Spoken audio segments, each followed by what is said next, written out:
Assalamualaikum warahmatullahi wabarakatuh. Salam sejahtera untuk kita semua. Selamat datang di channel Iwan Gunawan Sumeleh. Kali ini kita akan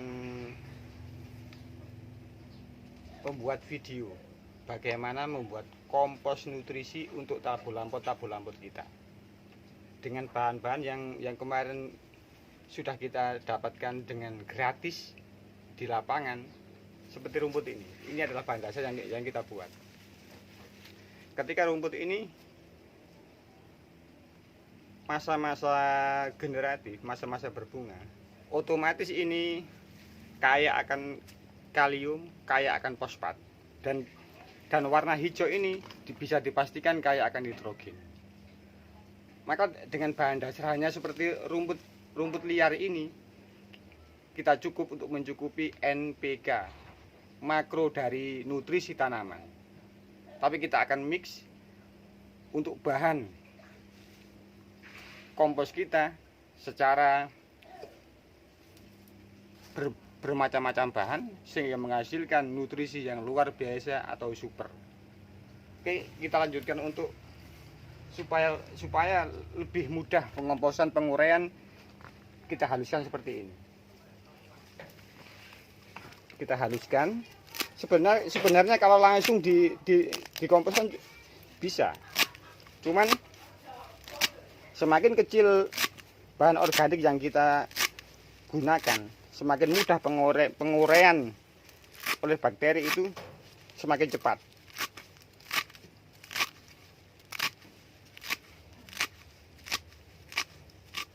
Ini adalah langkah-langkah kita ketika kita berkebun organik, khususnya tabur lampot organik, yang kita mengandalkan kompos sebagai nutrisi tanaman, kompos sebagai penyubur tanaman dan penyubur tanah. Karena kita hanya sedikit sekali menggunakan sintetis konvensional, maka kita berupaya dengan bahan-bahan yang ada di sekitar kita seperti ini, sisa-sisa buah, sisa-sisa masakan rumah tangga, ada parutan kelapa, bekas santan, ada pandan, ada ini bebas masak istri saya juga. Yang gak kalah penting, nasi basi. Oke, langsung saja kita mix bagaimana kebun organik wong desa membuat kompos nutrisi dengan bahan utama rumput liar ini, yang biasanya ini adalah kesukaan dari kambing. Oke, langsung kita bahan-bahan yang kita mix. Ada kotoran sapi yang sudah lama dan sudah kering seperti ini, ada kokopit,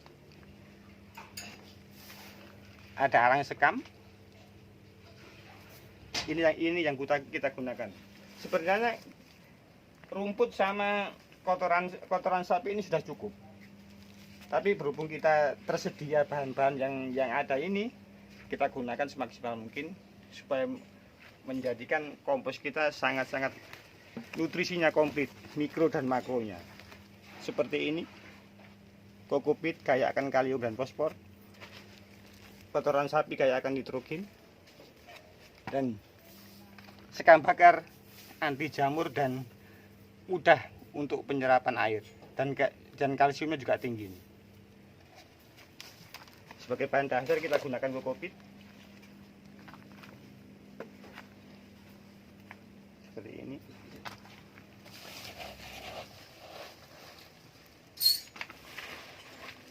Supaya nanti air dari resapan semua bahan organik ini terserap oleh kokopit. Kemudian kita sap lagi, bersap-sap begini kotoran sapi.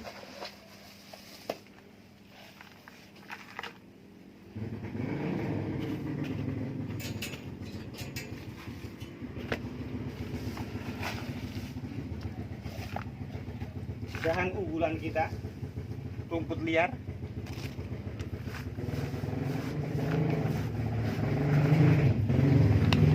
Terus kita kasih arang sekam secukupnya. Seperti biasa kita siapkan, kita menggunakan E4 sama larutan gula. kita gunakan sekitar 100 cc,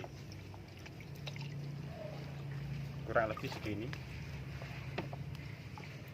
Makin banyak tidak apa-apa.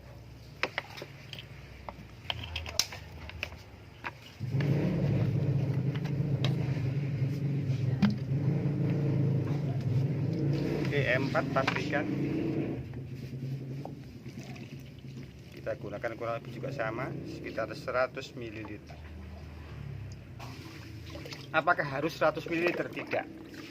Semakin banyak yang E4 yang kita gunakan, semakin banyak molase yang kita gunakan, semakin cepat penguraian.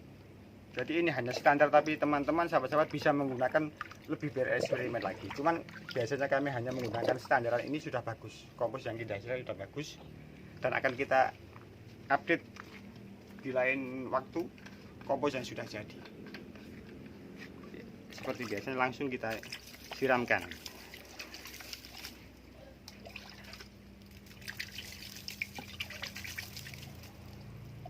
Semakin banyak dekomposer ini semakin bagus.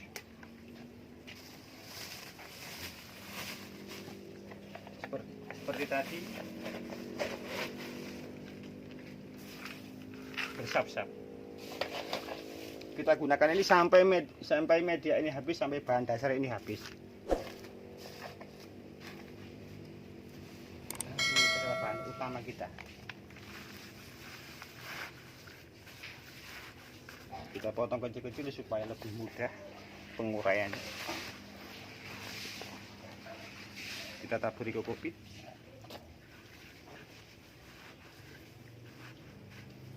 Baru di sap ini kita gunakan bahan-bahan tambahan. Seperti itu kalau ada, seperti sisa-sisa buah, langsung buah, sisa-sisa masakan. Ini untuk menjadikan kompos kita sangat bernutrisi. Dan kita ambilkan nasi basi sebagai bahan utama pengundang, sebagai juga kalori, sebagai makanan dari mikroorganisme yang kita gunakan, plus sebagai pengundang mikroorganisme lokal. Kita siram dulu biar meresap ke bawah. Kita tutup dengan sekam bakar.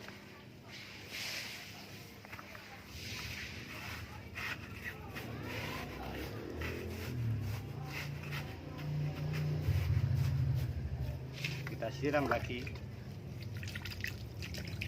dengan dekomposer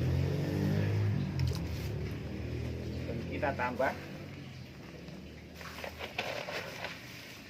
sedikit, kita tambah lagi yang rumput liar.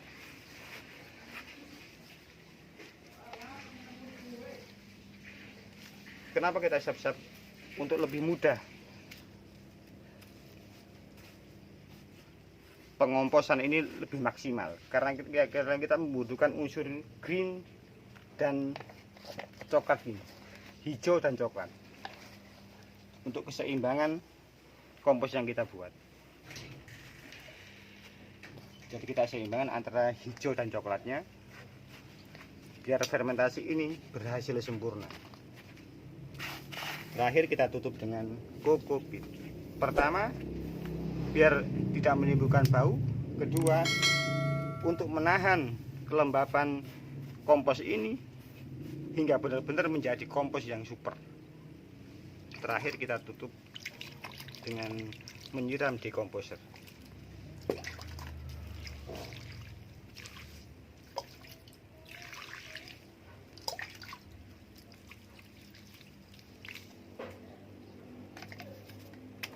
Oke, ini adalah langkah-langkah kita ketika kita berkebun tabu lampot organik. Kita harus menyediakan benar-benar fasilitas utama, pendukung utama, sarana utama. Selain media yang subur, juga harus kompos. Karena penggunaan kebun organik Wondese, penggunaan sintetis kimia itu benar-benar sangat kecil sekali. Bahkan kalau dihitung bulan bisa sampai 6 bulan sekali, bahkan 1 tahun sekali. Itu pun digunakan ketika kita kehabisan kompos. Maka dalam berkebun kita sering terus membuat kompos untuk menyediakan nutrisi dan pertumbuhan tanaman-tanaman kita.